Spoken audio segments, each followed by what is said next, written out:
I went on a solo camping trip in the mountains of North Carolina. There was a remote trail that I wanted to hike for a while, and I actually did it. It would be a 3-day hike, and I would spend 2 nights on the trail. I was excited for the adventure, and the chance to escape the city for a while.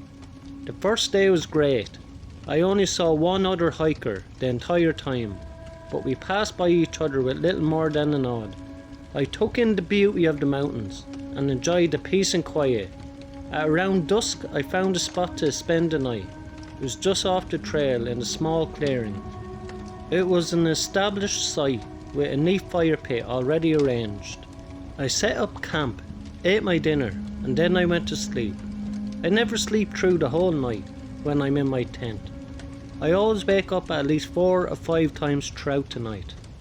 When I woke up one time, I could see a shadow moving around my sight.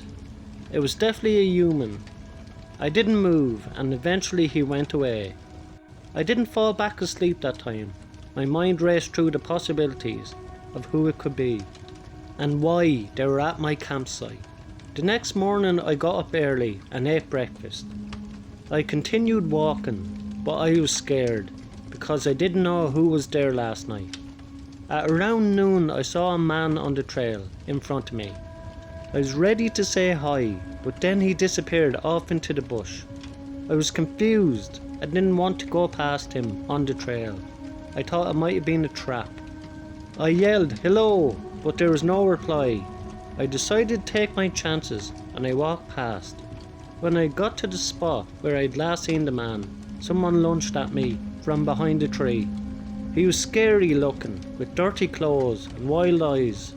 I managed to fight him off, and I ran as fast as I could and reported the attack. And they sent out a search party, but they never found the man. The scariest thing is that another hiker reported being attacked as well.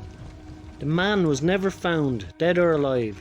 Even after I left the mountain, I couldn't shake a feeling of fear and vulnerability that settled in the pit of my stomach. The beauty of the mountain was nothing compared to the danger that lurked in the shadows. I left, but the memory of that hike stayed with me, a constant reminder of the fear I had felt in that remote trail. I never went camping alone again, and I never set foot on that trail again. I returned to my daily life. The memory of that night continues to haunt me. I tried to put it out of my mind, but the image of his wild eyes and dirty clothes is burnt into my memory. I couldn't go back to the mountains, and I couldn't enjoy the beauty of nature without thinking of that man. I started to do some research on the trail and the attack. I talked to other hikers who had been on the trail, and many of them had similar stories. That they seen a man in the shadows, watching as he disappeared into the bushes. Many of them had reported strange noises in the night. It's still strange to this day the man still is not being caught.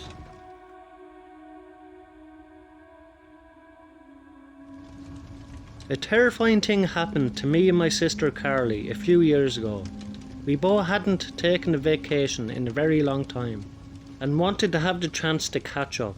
We were in our early 30s and 2 years older, and it was becoming more and more difficult for us to spend quality time together. Our plan was to spend 3 nights camping, with 3 or 4 hours of hiking in between sites. We were both excited to get away from our normal lives. On the first day of our trip, we parked the car at the entrance of one of the trails. As we began our hike, we were about an hour in and we encountered a man named Tom.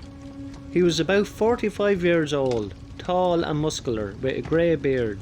Tom seemed friendly at first, and we had chatted for a few minutes before we moved on and went our separate ways. We seen a few other people on the way, but none of them stuck out. The park was vast, and the further we went in, the fewer people we saw. We hiked for a few hours and finally reached our first campsite at about 3 p.m. We set up our tent and some other things.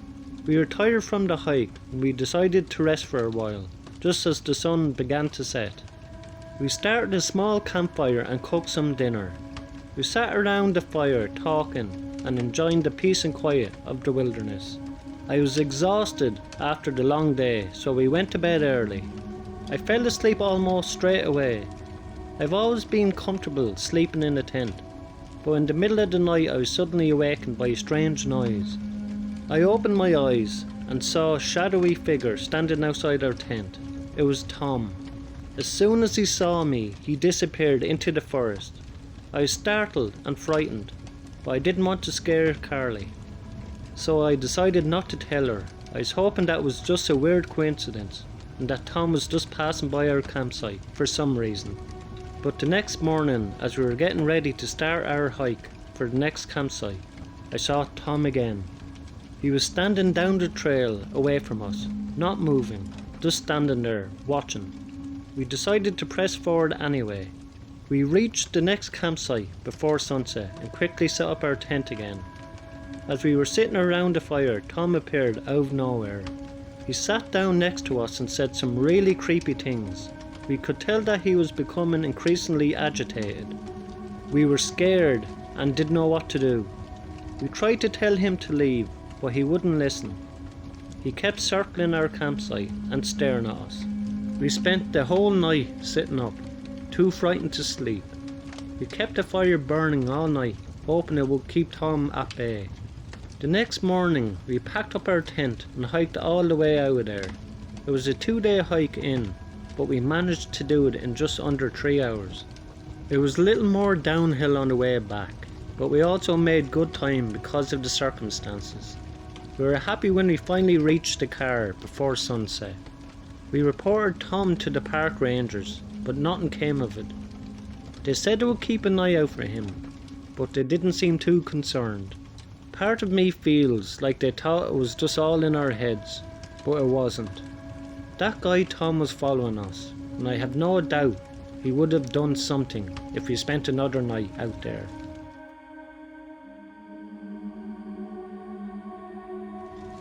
It was a sunny afternoon when my best friend Alex and I decided to go for a walk in the woods near our neighbourhood.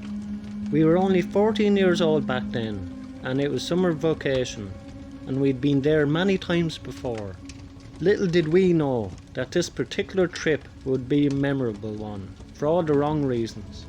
We met at my house at around noon, and then headed out with nothing but the clothes on our back. We weren't planning to go for long, so we didn't bother to bring any food or any water. As we ventured deeper into the woods, the scent of pine filled the air. We walked for about half an hour. We were still in a well-charted territory that we had seen many times. We stopped to take a break and sat on a fallen tree that was partially hollowed out at the end. Alex and I talked for a bit, then we got up to keep walking. But as we were about to turn away, I saw something. There was something stuffed into the hollow end of the tree. I walked over and reached in. What I found is the source of nightmares to this day. Inside that tree I found a handgun. My 14-year-old mind hardly knew what to do or think. Alex thought it was cool, but I was terrified. It was a black handgun, but I didn't know enough about guns back then to say anything else. I'm almost sure it was a real one though. I put it back exactly how I found it, and then I told Alex that we had to get out of there. We walked quickly until we got out of the woods, which only took about 15 to 20 minutes. When we got back to the street, we discussed what to do. I wanted to tell my parents, but Alex wanted to keep it a secret. In the end, I decided to tell, and I didn't care what he thought. As soon as I got home, I told my mother what happened. The trail is right near my house, so I was pretty scared.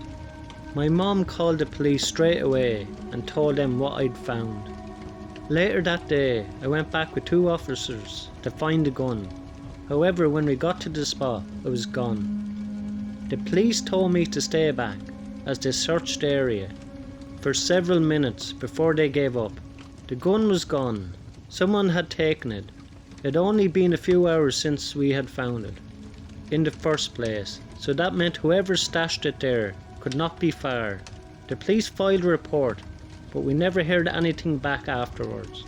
You may be thinking that Alex took the gun, but I don't think that could be true. He swore that he didn't, and I believe him.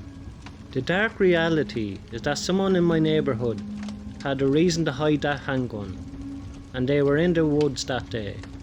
I never found out why it was there, or if it was linked to some type of crime. What really creeps me out though is that my fingerprints were on it. Thanks a million to everyone who likes, subscribe and comment on my videos. Nearly at 500 now, which is crazy to me. Thanks a million for all the support. If you enjoy these 3 videos, you will enjoy the next 3 videos in the box above.